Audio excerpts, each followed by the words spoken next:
नमस्कार, सुप्रभात. एनडीटीव्ही मराठीमध्ये आपल्या सगळ्यांचं स्वागत. सकाळचे 7 वाजता आहेत आणि आपण पाहणार आहोत दिवसभरातल्या महत्त्वाच्या घडामोडी. मात्र सध्या प्रचंड मोठ्या प्रमाणात पाऊस होतोय आणि या पावसाचा फटका हा सर्वसामान्यांना बसू लागलेला आहे. ठिकठिकाणी मोठ्या प्रमाणात पाणी साचलंय. काही ठिकाणी शाळांना सुट्ट्या सुद्धा देण्यात आलेल्या आहेत, जाहीर करायला सुरुवात झाली आहे. या सगळ्या संदर्भातले अपडेट घेणार आहोत. मात्र त्याआधी पाहूयात हेडलाईन्स.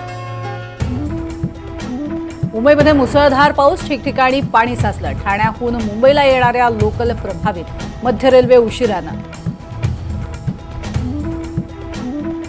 रायगडवरती ढगफुटी, पायऱ्यांवरनं पाणी वाहू लागल्यानं शेकडो पर्यटक अडकले.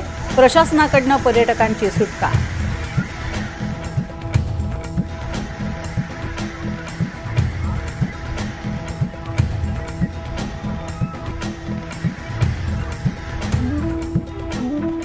चिपळूणच्या काळुस्ते घाटामध्ये मुसळधार पावसामुळे दरड कोसळली. रस्त्यावर चिखल मातीमुळे वाहतूक ठप्प. ग्रामस्थांच्या मदतीनं माती बाजूला काढण्याचं काम सुरू.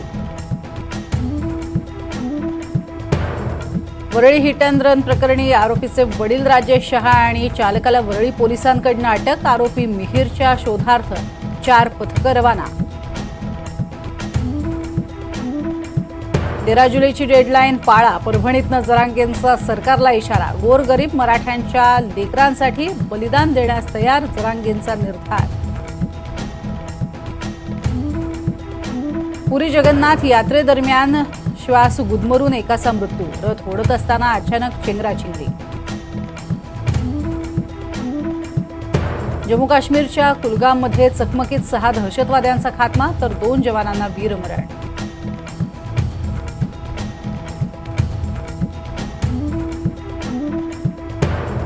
पंतप्रधान नरेंद्र मोदी 2 दिवसांच्या रशिया दौऱ्यावर रवाना होणार. युरोपियन देश ईर्षेनं दौऱ्याकडे पाहत असल्याचं रशियाचं वक्तव्य.